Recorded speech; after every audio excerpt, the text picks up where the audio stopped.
nothing this week. We're in New York City, and it's Ventriloquism Weekly.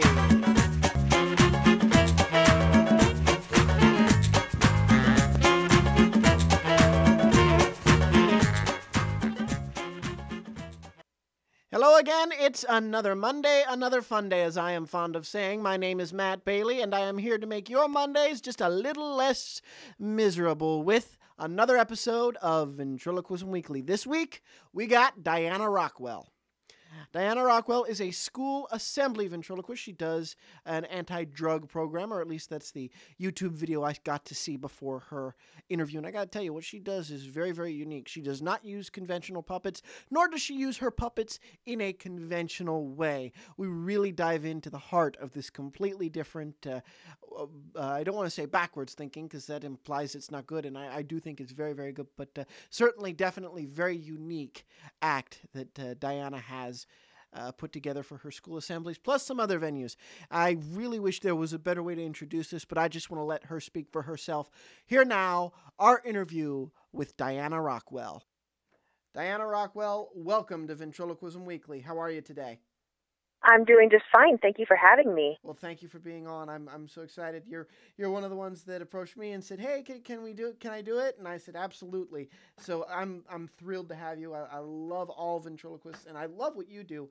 And we'll talk about what makes you unique in a minute. But I want to begin at the beginning, like I do with all of the vents. How'd you get started in this certainly unique art form?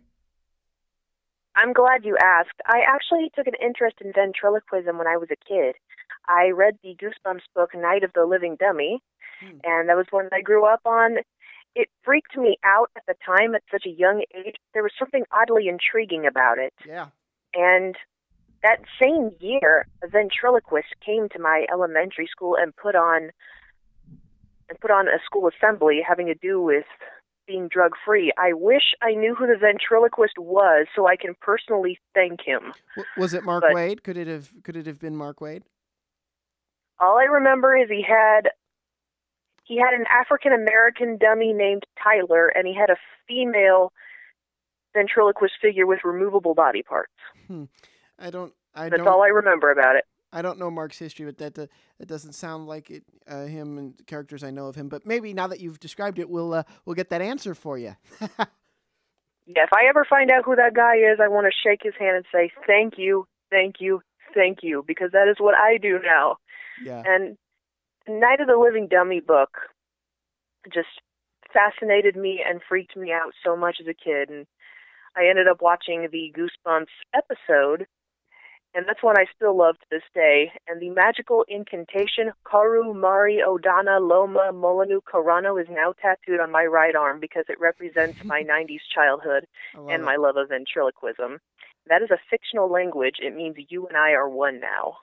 That's great. Now, some might say, Night of the Living Dummy, that's the stuff that makes people look at ventriloquism and go, what?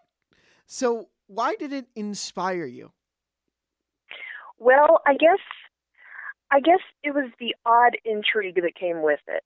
Mm-hmm. I was always labeled as a weird kid growing up. Yep. Everybody knew me as the girl that dyes her hair black and is all to herself and just does her own thing. And I don't know, there was just something about the shock value that just kind of drew me in. Oh, that's cool. Yeah, I love it. I love it when the things that are not supposed to be inspiring and are supposed to be a stereotype just do the opposite, because some really cool and clever things come out of it. And I think that's informed your approach to Vent. And I want you to, I don't want to speak for you, so just tell everybody what you do with your puppets and with the way that you work. Well, I guess my overall goal with ventriloquism is to give my audience the live rock show experience. Mm-hmm. And that doesn't happen in my kids' shows, but I do several things that you just don't see a ventriloquist do on stage. Sometimes I physically throw my puppets in the audience. That I have done at a few assemblies. Mm-hmm. One thing I also do is I combine it with like live rock music. My puppet Ira, who is a little red devil heart, I have him sing "Bad to the Bone" by George Thorogood. I love it. I love it. Somebody who inspired me to do that, believe it or not, is the ventriloquist Dan Horn. Let me Really? explain why. Yeah, Let me please. explain why. Because his puppet Orson will pick out a cute lady in the audience and then sing "Let Me Call You Sweetheart" to her. But Ira picks out a cute lady and sings "Bad to the Bone." I love it. That's great. And he does that because he says girls love a bad boy. So that's just kind of my version of that. That's great. And how did that develop? Why did you say I'm gonna kind of not just stand up there and do the classic thing. I'm going to do this, throw the puppets, let the audience handle the puppets. I watched a video of a school assembly. We were talking just a few minutes ago. Hmm. Uh, where did that come from? The inspiration is that all the way back to Goosebumps and just that kind of craziness of it.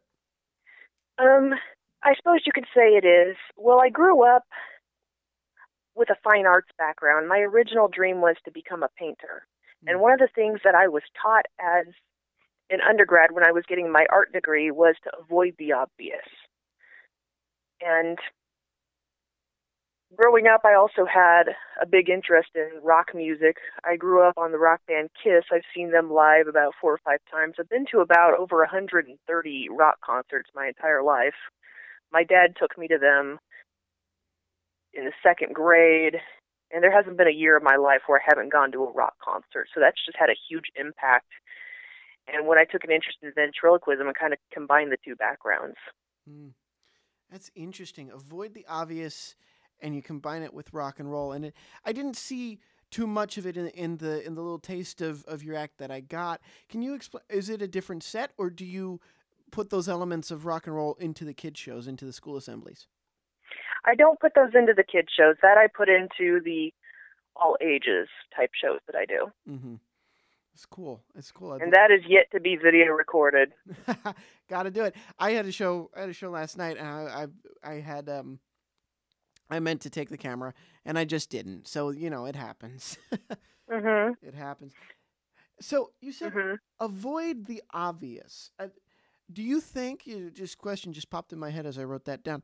Uh, do you think that ventriloquism doesn't necessarily avoid the obvious a lot of times? I do feel like a lot of the times there are a lot of ventriloquists out there that don't avoid the obvious. Hmm.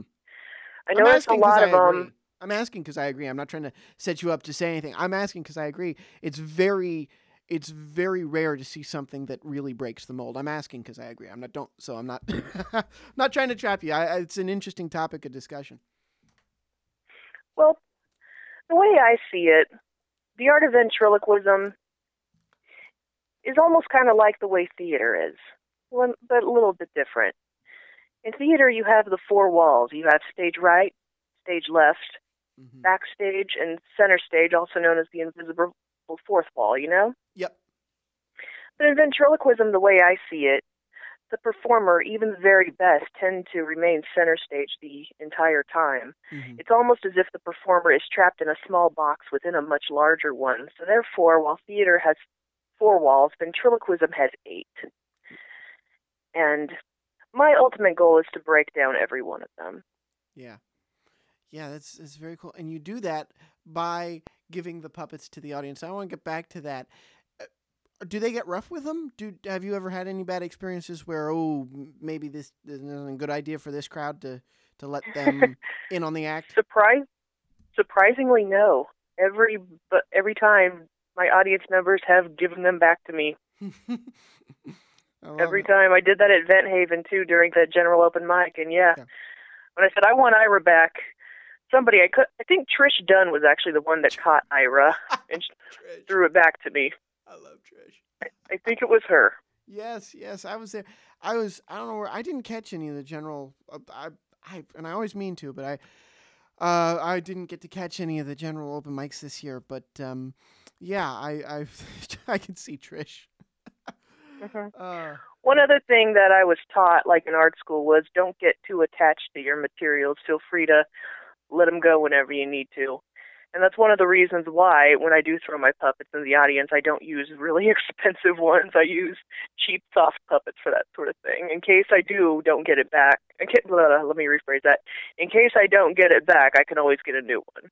Right, and I think, but what you hit on there with the cheap, inexpensive ones is it, it's a study in character because Ira, who took the main focus out of the video I saw, and if I have your permission to do it, I'll link through the video in this description because it's a full performance of what you do, and that's very rare to have that Mhm. for a guest. But I don't know if you want that.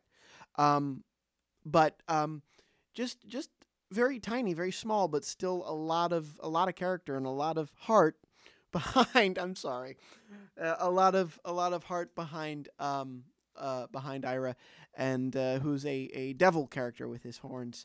And yeah, where'd you find him? You know what? He was actually a plain little red heart when I bought him. That's why I said Nothing heart. to it, just little googly eyes. Yeah. And I saw him on eBay, Mm-hmm. and I thought, oh, he's cute. I love him. So I bought him, and he eventually just became my partner in crime. The natural character that came with him was just ornery, naughty, giving me a hard time. So that's why I decided to add the devil horn and devil tails, because he kind of seems sweet, but when you get to know him, he's not as sweet as you think. Yeah. Yeah. So And go ahead. I also have a lot of. I'm sorry, I didn't mean to cut you off. No, I don't want to cut you off. That's the thing. Go ahead.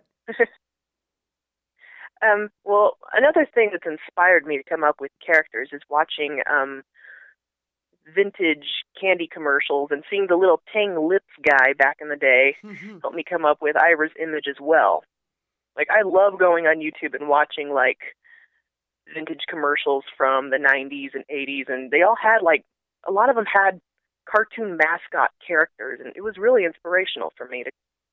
That's one of my outlets, that and also Will Vinton claymation. Wow. Yeah, that's a lot of unique inspiration there, and it's very creative. And the other character that you have that I saw, Emily, where'd she come from? Emily, she is a custom-made puppet. When I was designing her, I was going for something kind of like Sally from Nightmare Before Christmas, but that's just not how it turned out when I got her. Like, I used to be a part of this puppet troupe in Lawrence, Kansas, and I contacted the guy who made their puppets, and I said, hey, I've got this design. It kind of looks like a rag doll, kind of like Sally from Nightmare Before Christmas, and he put it together. It didn't look anything like the drawing, but I still loved it for what it was. That's great. It's just, and she doesn't have any legs. She floats. She doesn't have any legs or arms. I love it. She just kind of floats there, and you know what?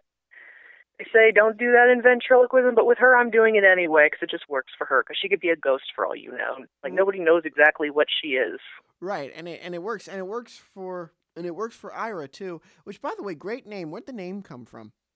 I'm so glad you asked because you can't spell irate without Ira. Ha ha ha! There it is. I love it. I love it when the name leads to a joke. I love that. That's oh my word. It's and you keep him on your shoulder. You don't use a stand at all. I'm just trying to give everybody a picture of what your show is and how it is just so different. There's no stand. There's a bag on a chair, and you have a stool that you'll sit down on sometimes, but you don't use a stand. That's right. Very rarely do I use a stand. The only time I do is when I use my hard figure, which is a troubled teenager named Xander. And I've got a really interesting act coming up for him that I'm working on. Tell us about it. I'm combining ventriloquism with hip-hop. Oh, that'll be... I'm trying to combine the word now. I don't have that quick a wit. But... But what I did was I downloaded some songs from the public domain, and I'm writing my own lyrics to put over it. The lyrics have actually already been written, and I've practiced it over and over again, so eventually one of my goals is to be the ventriloquist that releases an album. That's cool. As well. That's very, very cool. When do you think, and I'm asking this kind of just because people that know the podcast sort of, my questions stem from also where I am. When do you think you'll bring this character out? Because I have a new character that I almost debuted last night. Took her with me to the gig, and for a number of reasons, I just realized it wouldn't fit. So when do you think you'll debut this new character? What kind of situation do you need? Xander? Yeah, Xander. Well, he's not exactly a new character, so to say, but I mean, I've used him for a couple shows already. But I definitely plan to introduce the hip-hop thing during general open mic at the next convention, because it should be memorized and down by then. That's a very, very good goal to shoot for. That's really cool. I always That's love. when I plan to debut it. That's awesome, and that's a great goal to have because I like it when you can look forward to it and know that the venue's right for it. Mhm. Yeah. So I'm I sorry. agree. I think I interrupted your other thing with my question. Oh, don't worry about it. It's okay. So yeah. So my last question for you, because we've hit on everything.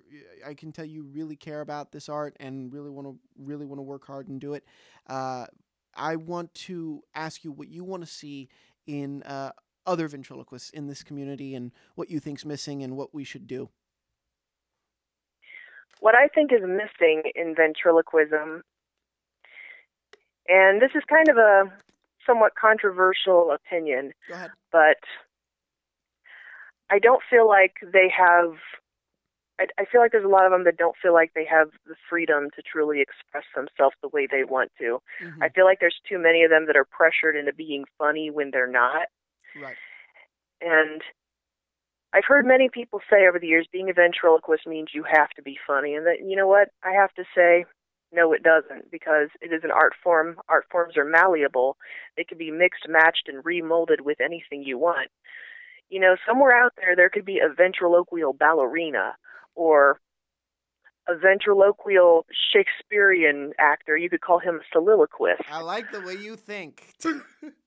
Somewhere out there could be, I don't know, maybe somebody who does dramatic duets with their puppet. I mean, it doesn't have to be limited to stand-up comedy, and I just don't feel like there's a lot of people who realize that ventriloquism is not a dead art. It's an art that has not been fully peaked.